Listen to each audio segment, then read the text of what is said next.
ಎಲ್ಲರಿಗೂ ನಮಸ್ಕಾರ. ನಾನು ನಿಮ್ಮ ತೇಜಸ್ ಕೃಷ್ಣ. 5 days ಅಲ್ಲಿ ಸೆಮ್ ಎಕ್ಸಾಮ್ ಸ್ಟಾರ್ಟ್ ಆಗೋದಿದೆ. ಸೊ ಆ ಸೆಮ್ ಎಕ್ಸಾಮ್ಗೆ ನಾನಂತೂ ಯಾವತ್ತೂ ಇಷ್ಟರ ತನಕ ಸರಿಯಾಗಿ ಪ್ರಿಪೇರ್ ಆಗಿದ್ದೇ ಇಲ್ಲ. ಹೂ ಸ್ಟಾಪ್ಡ್ ಯು? ನಿಮ್ಮನ್ನ ತಡೆದಿರುವವರು ಯಾರು?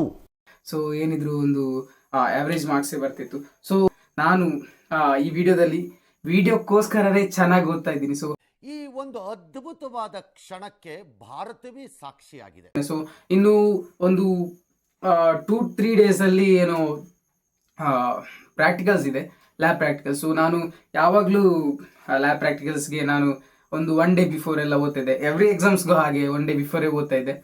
ಇಂಥ ಜನ ಎಲ್ಲಿ ಸಿಗ್ತಾರೆ ನಿಮ್ಗೆ? ಹೊಡಿರಿ ಚಪ್ಪಾಳೆ, ಹೊಡಿರಿ, ಇದು ನಮ್ಮ ದೇಶ ಅಂದ್ರೆ. ಸೊ ಇವತ್ತೇನ್ ಮಾಡ್ತಾ ಇದ್ದೀನಿ ಅಂತ ಹೇಳಿದ್ರೆ, ಈಗ 2 days ಏನೋ ಇದೆ ಇನ್ನು.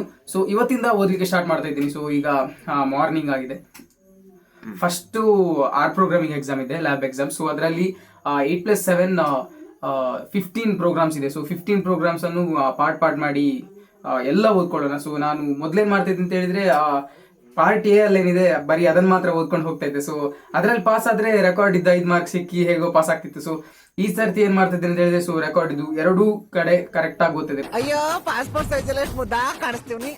ಇವಳು ಮಕ್ಳು ಕ್ರಮ ಸಂಖ್ಯೆ 1 ಗೆಲುವು ನಂದು. ಹೇಗೆ ಎಕ್ಸಾಮ್ ಮಾಡಿದ್ದೇನೆ ಅಂತ ಹೇಳಿ ಎಕ್ಸಾಮ್ ಆದ್ಮೇಲೆ ಬಂದು ಹೇಳ್ತೇನೆ. ಸೊ ಅದಾದ್ಮೇಲೆ sem exams, return theory exams ಇರುತ್ತೆ. ಸೊ ಅದ್ರ ಬಗ್ಗೆನೂ ವಿಡಿಯೋ ಮಾಡ್ತೇನೆ.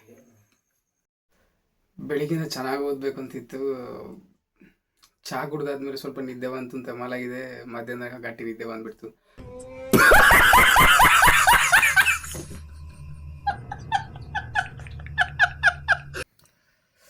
ಇದು ಮಾರನೇ ದಿನ ಬೆಳಿಗ್ಗೆ. ನಿನ್ನೆ ಅಂತೂ ಒಂಚೂರು ಓದೋಕ್ಕಾಗಿಲ್ಲ. ಯಾಕಂತ ಹೇಳಿದರೆ ನಿನ್ನೆ ಅದೇ ಮಧ್ಯಾಹ್ನ ತನಕ ಮಲಗಿದ್ದೆ. ಅದಾದಮೇಲೆ ರೂಮೆಲ್ಲ ಕ್ಲೀನ್ ಮಾಡಿಕೊಂಡು ಅದಾದಮೇಲೆ ಅತ್ತೆ ಬಂದಿದ್ದರು. ಸೊ ಅತ್ತೆ ಬಂದಮೇಲೆ ಅಂದರೆ ರೂಮಲ್ಲಿ ಕೂತ್ಕೊಂಡಿರೋದು ಅಷ್ಟು ಚೆನ್ನಾಗಿ ಕಾಣಿಸಲ್ಲ. ಸೊ ಅದಾದಮೇಲೆ ನೈಟ್ ಸ್ವಲ್ಪ ಪಟಾಕಿ ಎಲ್ಲ ಉಳಿದಿತ್ತು, ಅದನ್ನೆಲ್ಲ ಹೊಡೆದು ಈಗ ಇವತ್ತು ಸ್ವಲ್ಪ ಹಾಫ್ ಆಫ್ ದ ಸಿಲೆಬಸ್ ಆದರೂ ಕಂಪ್ಲೀಟ್ ಮಾಡಬೇಕು ಅಂತ ಅಂದ್ಕೊಂಡಿದ್ದೇನೆ. ಸೊ ಅರ್ಥ ಆಯ್ತು ಅನ್ಸುತ್ತೆ. ಆರ್ ಪ್ರೋಗ್ರಾಮಿಂಗ್ ಲ್ಯಾಬ್ ಎಕ್ಸಾಮ್ ತುಂಬ ಚೆನ್ನಾಗಾಯಿತು. ಆ್ಯಂಡ್ ಅದರಲ್ಲಿ ಎಷ್ಟು ಸ್ಕೋರ್ ಎಲ್ಲ ಬರುತ್ತೆ ಅಂತ ಗೊತ್ತಿಲ್ಲ, ರಿಸಲ್ಟ್ಸ್ ಅಲ್ಲಿ ನೋಡಬೇಕಾಗುತ್ತೆ. ಇನ್ನು ನೆಕ್ಸ್ಟ್ ಇರುವಂಥದ್ದು ಅಡಾ ಲ್ಯಾಬ್ ಎಕ್ಸಾಮ್. ಸೊ ಎಷ್ಟಾಗುತ್ತೋ ಅಷ್ಟು ಓದ್ಕೊಂಡು ಕಂಪ್ಲೀಟ್ ಮಾಡಬೇಕು ಇವತ್ತು. ಆ್ಯಂಡ್ ನಾಳೆ ಓದ್ಕೊಂಡು ನಾಳೆ ಎಕ್ಸಾಮ್ ಹೋಗಬೇಕು. ಓದೋರೆಲ್ಲ ಹೆಂಗೆ ಓದ್ತಾರೋ ಗೊತ್ತಿಲ್ಲ. ಆ್ಯಕ್ಚುಲಿ ಏನಾಗಿತ್ತು ಅಂತ ಹೇಳಿದರೆ, ನಮ್ಮ ಎಕ್ಸಾಮ್ ಪೋಸ್ಟ್ಪೋನ್ ಆಗಿತ್ತು. ಮಂಡೇ ಇದ್ದಿದ್ದು ಎಕ್ಸಾಮ್ ಫ್ರೈಡೇಗೆ ಬಂದು ಕೂತಿದ್ದು. ಸೊ ಅಷ್ಟು ರಜಾ ಇದ್ದರೂ ಕೂಡ ನಾನು ಓದಲೇ ಇಲ್ಲ. ಸೊ ಇವತ್ತು ಕೂಡ ಓದಲಿಲ್ಲ. ಸೊ ನಾಳೆ ಎಕ್ಸಾಮ್ ಇದೆ, ಇವತ್ತು ಥರ್ಸ್ಡೇ. ಸೊ ಗೊತ್ತಿಲ್ಲ, ಈಗ ಮಧ್ಯಾಹ್ನ ಮೇಲೆ ಆಫ್ಟರ್ನೂನ್ ಬಂದು ಓದಬೇಕಂತ ಇದೆ. ಸೊ ಈಗ ನಾನೊಂದು ಕಾಲೇಜಲ್ಲಿ ಪ್ರತಿಭಾ ಕಾರಂಜಿ ಇದೆ ನಮ್ಮದು ಹಳೆ ಸ್ಕೂಲಲ್ಲಿ. ಸೊ ಅಲ್ಲಿಗೆ ಹೋಗಿ ಪ್ರತಿಭಾ ಕಾರಂಜಿ ನೋಡಿ ಬರುವಂತ ಹೊರಟಿದ್ದೇನೆ. ಹಾಗೆ ಸೊ ಓದಿ ನಾಳೆ 2 ಪ್ರೋಗ್ರಾಮ್ ಎಕ್ಸಿಕ್ಯೂಟ್ ಮಾಡಲಿಕ್ಕೆ ಆಗ್ತದಾ ಇಲ್ವ ಅಂತ ನೋಡುವ. ಇವತ್ತಿಗೆ ಎಕ್ಸಾಮ್ ಎಲ್ಲ ಬರೆದು ಬಂದಿದ್ದೇವೆ. ಆ ಎಕ್ಸಾಮಲ್ಲಿ ಬರೆದಿದ್ದೇನೆ 2 ಅಂದರೆ ಅದರಲ್ಲಿ ಒಂದು ಎಂತಾಗಿದೆ ಅಂತ ಹೇಳಿದರೆ, ಒಂದು ರನ್ ಆಗಲಿಲ್ಲ. 2 ಕೋಡ್ ಸಹ ಬರೆದಿದ್ದೇನೆ, ಮತ್ತು 1 ರನ್ ಆಗಲಿಲ್ಲ, ಇನ್ನೊಂದು ಸಹ ರನ್ ಆಗಲಿಲ್ಲ. ಲಾಸ್ಟಿಗೆ ಸ್ವಲ್ಪ ಎಂತ ಸ್ವಾಪಿಂಗ್ ಸಾರ್ಟಿಂಗ್ ಪ್ರಾಬ್ಲಮ್ ಅಂತ ಹೇಳಿದರು, ಅದು ತೊಂದರೆ ಇಲ್ಲ ಹೇಳಿದರು. ಮತ್ತು ಇನ್ನೊಂದು ರನ್ ಆಗಲಿಲ್ಲ. ಸೊ ಇವತ್ತಿದ್ದು ಈಗ ಇದ್ದಂಥ 2 ಲ್ಯಾಬ್ ಎಕ್ಸಾಮಲ್ಲಿ 2 ಲ್ಯಾಬ್ ಎಕ್ಸಾಮ್ ಚೆನ್ನಾಗಿ ಮಾಡಿದ್ದೇವೆ. ಸೊ ಎಂತ ಆಗ್ತದೆ ಅಂತ ನಾಳ್ದು ರಿಸಲ್ಟಲ್ಲಿ ನೋಡುವ. Congratulation brother. ಸದ್ಯಕ್ಕೆ ಎಕ್ಸಾಮ್ ಎಲ್ಲ ಮುಗಿದಿದೆ. ಎಕ್ಸಾಮ್ಸ್ ಎಲ್ಲ ಒಂದು ರೇಂಜಿಗೆ ಚೆನ್ನಾಗಿ ಮಾಡಿದ್ದೇನೆ. ಆದರೆ ರಿಸಲ್ಟ್ಸಲ್ಲಿ ಏನಾಗ್ತದೆ ಅಂತ ನೋಡಬೇಕು. ಸೊ 2-3 ಎಕ್ಸಾಮ್ ಅಂತೂ ಗೊತ್ತಿಲ್ಲ, ಜಸ್ಟ್ ಪಾಸ್ ಅಷ್ಟೇ ಎಕ್ಸ್ಪೆಕ್ಟ್ ಮಾಡ್ಬೋದು ಅಷ್ಟೇ. ಮತ್ತು ನಾವು ಎಷ್ಟೇ ಓದಿದ್ರೆ ಅಂದರೆ ಇಷ್ಟೇ ಅಂತ ಇದೆ. ಅಂದರೆ ಲೈಕ್ ಈಗ ನಾವು ಈ ಆ್ಯಾವ್ರೇಜ್ ತಗೊಳ್ಳೋರು ಎಷ್ಟಿದ್ರು ಆ್ಯಾವ್ರೇಜ್ಗೆ ಪ್ರಿಪೇರ್ ಆಗ್ತಾರೆ ಅಂದ್ಕೋತೀನಿ. ಲೈಕ್ ಅಂದರೆ ನಾನು ಬೇಗ ಓದಬೇಕು ಅಂದ್ಕೊಂಡ್ರು ಬೇಗ ಓದೋಕ್ಕಾಗ್ತಿರಲಿಲ್ಲ, ಅಂದರೆ ಮನಸ್ಸು ಬರ್ತಾ ಇರಲಿಲ್ಲ. ಸೊ ದ್ಯಾಟ್ಸ್ ಲೈಕ್ ದ್ಯಾಟ್, ಅಂದರೆ ಆಗೋದಿಲ್ಲ. ಸೊ ಏನಾಗುತ್ತೆ ಅಂತ ನೆಕ್ಸ್ಟ್ ನೋಡಬೇಕು. ಆ್ಯಂಡ್ ಇವಾಗ ರಜೆ ಸ್ಟಾರ್ಟ್ ಆಗಿದೆ. ರಜೆ ಸ್ಟಾರ್ಟ್ ಆದ ಕೂಡಲೇ ಮನೇಲಿ ಎಂತ ಸಹ ಇಲ್ಲ ಮಾರೆ, ಬೋರ್. ಟಿ ವಿಯಲ್ಲಿ ಎಂತ ನೋಡು ಅಂತ ಹೇಳಿದರೆ ಅದೇ ಹಳೆ ಫಿಲಮ್ಸನ್ನು ಹಾಕ್ತಾರೆ, ಇಂಟ್ರೆಸ್ಟ್ ಇಲ್ಲ. ಆ್ಯಂಡ್ ಅದೇ ಮತ್ತು ಈ ಇನ್ಸ್ಟಾಗ್ರಾಮ್ ರೀಲ್ಸ್ ಅದಿದೆಲ್ಲ, ಅದು ಕೂಡ ಬೋರ್ ಆಗಲಿಕ್ಕೆ ಸ್ಟಾರ್ಟ್ ಆಗಿದೆ. ನಾನೇ ಇವತ್ತು ನನ್ನ ರಿಸಲ್ಟ್ನ ಜೊತೆ ಬಂದಿದ್ದೇನೆ. ಲಾಸ್ಟ್ ಸೆಮ್ಮಿಗೆ ಕಂಪೇರ್ ಮಾಡಿದರೆ ಈ ಸೆಮ್ಮಲ್ಲಿ ಜಾಸ್ತಿ ಎಲ್ಲ ಎಕ್ಸ್ಪೆಕ್ಟ್ ಮಾಡಬೇಡಿ.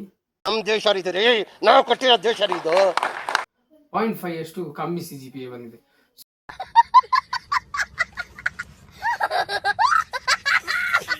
ಸೊ ಅಷ್ಟೆಲ್ಲ ಉಮೇದಲ್ಲಿ ಓದಬೇಕು ಅಂತ ಹೇಳಿ ಅಂದ್ಕೊಂಡ್ರೆ ಆಗೋದಿಲ್ಲ, ಓದಬೇಕು. ಓದಿದ್ರೆ ಒಳ್ಳೆ ಮಾರ್ಕ್ ಬರ್ತಿತ್ತೇನೋ. ಸ್ವಲ್ಪ ಆ ಕಡೆ ಅದು ಇದೆಲ್ಲ ಸ್ವಲ್ಪ ಜಾಸ್ತಿ ಆಯ್ತು. ಆ್ಯಂಡ್ ಇಂಟ್ರೆಸ್ಟ್ ಬರ್ತಾ ಇರಲಿಲ್ಲ. ಎಷ್ಟು ಓದಬೇಕು ಅಂತ ಮನಸ್ಸು ಮಾಡಿದ್ರು ಇಂಟ್ರೆಸ್ಟ್ ಬರ್ತಾ ಇರಲಿಲ್ಲ. ಸೊ ಎಕ್ಸಾಮ್ ನಾಳೆ ಅಂತ ಹೇಳಿದ್ರೆ ನಾಳೆ ಆಫ್ಟರ್ನೂನ್ ಇರ್ತಾ ಇತ್ತು ಹೆಚ್ಚಾಗಿ. ಸೊ ಆಫ್ಟರ್ನೂನ್ ಅಂತ ಹೇಳಿದ್ರೆ ಇವತ್ತು ಕತ್ತಲೆ ಕೂತ್ಕೊಂಡ್ರು ಸಮೇತ ಓದ್ಲಿಕ್ಕೆ ಆಗ್ತಿರ್ಲಿಲ್ಲ. ಬೆಳಿಗ್ಗೆ ಎದ್ದು ಬುಕ್ ಮುಟ್ಟಿದ್ರೆ ಸ್ವಲ್ಪ ಏನೋ ಓದ್ತಾ ಇದ್ದೆ. ಅದು ಕೂಡ ಅದು ಇದು ದದ ಬದ ಓದಿ ಅಲ್ಲಿ 11 ಗಂಟೆ ಆಗ್ಬೇಕಾದ್ರೆ 11 ಗಂಟೆ ಆಗ್ಬೇಕಾದ್ರೆ ಫ್ರೆಂಡ್ಸ್ ಹತ್ರ ಹೋಗಿ ಅವ್ರ ಹತ್ರ ಸ್ವಲ್ಪ ಇಂಪಾರ್ಟೆಂಟ್ ಕೇಳ್ಕೊಂಡು ಅದನ್ನೆಲ್ಲ ಓದಿ ಪಾಸ್ ಆಗಿರೋದು. ಆ್ಯಂಡ್ ನಿಜಕ್ಕೆ ಸಹ ತುಂಬ ಸರ್ಪ್ರೈಸ್ ಆಗ್ತದೆ. ಅದರಲ್ಲೂ ಸಾಫ್ಟ್ವೇರ್ ಅಲ್ಲಿ ಪಾಸ್ ಆಗೋದು ನಿಜವಾಗಿ ಸಹ ಸರ್ಪ್ರೈಸ್ ಆಗಿದೆ. ಯಾಕಂದ್ರೆ ನಾನು ರಿಸಲ್ಟ್ ಅಲ್ಲಿ ಕಾಯ್ತಾ ಇದ್ದಿದ್ದೆ ಸಾಫ್ಟ್ವೇರ್ ಎಂತ ಆಗಿದೆ, ಸಾಫ್ಟ್ವೇರ್ ಇಂಜಿನಿಯರಿಂಗ್ ಎಂತ ಆಗಿದೆ ಅಂತ ಹೇಳಿ. ಆ್ಯಂಡ್ ಅದರಲ್ಲಿ ಲ್ಯಾಬ್ ಎಕ್ಸಾಮ್ ಎರಡರಲ್ಲೂ ಕೂಡ ಒಂದರಲ್ಲಿ ಅಡದಲ್ಲಿ ಫುಲ್ ಮಾರ್ಕ್ ಬಂದಿದೆ ಲ್ಯಾಬ್ ಎಕ್ಸಾಮ್ ಅಲ್ಲಿ. ಆ್ಯಂಡ್ ಇನ್ನೊಂದು ಯಾವುದು ಲ್ಯಾಬ್ ಎಕ್ಸಾಮ್ ಅಂತ ಕೂಡ ಮರೆತೋಗಿದೆ. ಆರ್ ಪ್ರೋಗ್ರಾಮಿಂಗ್ ಅಲ್ಲಿ ಎಷ್ಟು ಒಂದು 5 ಮಾರ್ಕ್ಸ್ ಏನೋ ಹೋಗಿದೆ ಅನ್ಕೋತೇನೆ. ಹೌದು, 5 ಮಾರ್ಕ್ಸ್ ಹೋಗಿದೆ. ಸೊ ಅದಷ್ಟೇ. ಅಂದ್ರೆ ಲ್ಯಾಬ್ ಎಕ್ಸಾಮ್ಸ್ ಅಲ್ಲಿ ಅಂದ್ರೆ ಫಸ್ಟ್ ಸ್ಟಾರ್ಟಿಂಗ್ ನಾನು ಓದ್ತೇನೆ ಅಂತ ಹೇಳಿ ಪಣ ತೊಟ್ಟು ಕೂತದ್ರಲ್ಲಿ ಫಸ್ಟ್ 2 ಎಕ್ಸಾಮ್ ಹಾಗೆ ಮಾಡಿದ್ದೇನೆ. ಅಂಡ್ ಉಳಿದಿರುವ ಎಕ್ಸಾಮ್ಸ್ ಅಲ್ಲಿ ಅದರಲ್ಲೂ ಥಿಯರಿ ಎಕ್ಸಾಮ್ಸ್ ಅಂತ ಉಂಟಲ್ಲ, ಓದ್ಲಿಕ್ಕೆ ಅಂತ ಹೇಳಿದ್ರೆ ತುಂಬಾ ಬೋರು.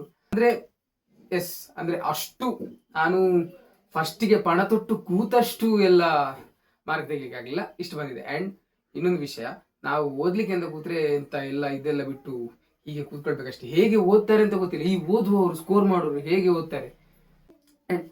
ಈ ಎಕ್ಸಾಮಿಗೆ ಓದ್ಲಿಕ್ಕೆ ಒಂದು ಮನಸ್ಸು ಬರ್ಬೇಕು ಅಂತ ಹೇಳಿದ್ರೆ ತಿನ್ಲಿಕ್ಕೆ ಎಂತಾದ್ರೂ ಉಂಟಾ? ಎಂತಾದ್ರೂ ಇದ್ರೆ ಹೇಳಿ ಮಾರ್ರೆ. ಎಂತ ಕಾರಣ ಒಂದು ಚೂರು ಮನಸ್ಸು ಬರೋದಿಲ್ಲ ಆಯ್ತಾ. ಎಕ್ಸಾಮ್ ಉಂಟು ಅಂತ ಹೇಳಿ ಟೆನ್ಷನ್ ಇಲ್ಲ ಅಂತ ಹೇಳಿ ನಮಗೆ ಟೆನ್ಷನ್ ಆಗ್ತಾ ಇರ್ತದೆ ಎಕ್ಸಾಮಿಗೆ. ಅಂದ್ರೆ ಅದು ಆ ಟೈಪ್. ಅಂದ್ರೆ ಎಕ್ಸಾಮ್ ಉಂಟು ಅಂತ ಟೆನ್ಷನ್ ಆಗುತ್ತೆ. ಎಕ್ಸಾಮ್ ಉಂಟು ಅದೊಂದು ಗೊಡವೆ ಇರುದಿಲ್ಲ, ಫುಲ್ ಜಾಲಿಯಲ್ಲಿ ಇರ್ತೇವೆ. ಆಮೇಲೆ ಇವತ್ತು ಎಕ್ಸಾಮ್ ಉಂಟಾ, ಓಕೆ ಓದ್ಕೊಡುವ, ಹೋಗುವ, ಸುಮ್ಮನೆ ಒಂದು ಇಂಪಾರ್ಟೆಂಟ್ ಕ್ವಶನ್ಸ್ ನಾವು ಕೇಳುವ, ಅದನ್ನು ಬರೀತೇವೆ, ಅದ್ರ ಮಾರ್ಕ್ಸ್ ಅಲ್ಲಿ ಪಾಸ್ ಆಗ್ತೇವೆ. ಸೊ ಅಂದ್ರೆ ಅದು ಯಾಕೆ ಹಾಗಾಗ್ತದೆ? ಓದ್ಬೇಕು ಅಂತ ಮನಸ್ಸಿರ್ತದೆ ಆಕ್ಚುಲಿ. ನಂಗೆ ಮಾತ್ರ ಅಲ್ಲ, ನಾನೊಂದು ನನ್ನ ಫ್ರೆಂಡ್ಸ್ ಗ್ರೂಪ್ ಅಲ್ಲಿ ಡಿಸ್ಕಷನ್ ಮಾಡ್ತೇನೆ, ಅವರು ಕೂಡ ಹಾಗೆ ಪ್ರಾಪರ್ ಆಗಿ ನಾನೊಂದು ಎಷ್ಟು ಓದಿ ಎಷ್ಟು ಸ್ಕೋರ್ ಮಾಡ್ಬೋದು ಅಷ್ಟೇ ಸ್ಕೋರ್ ಮಾಡಿದೆ ನಾನು ಅಷ್ಟೇ. ಇನ್ನು ನೆಕ್ಸ್ಟ್ ವ್ಲಾಗ್ ಅಲ್ಲಿ ಕಾಣುವ. ಇಷ್ಟು ಹೇಳಿ ನನ್ನ ಈ ವಿಡಿಯೋವನ್ನು ಮುಗಿಸ್ತಾ ಇದ್ದೇನೆ.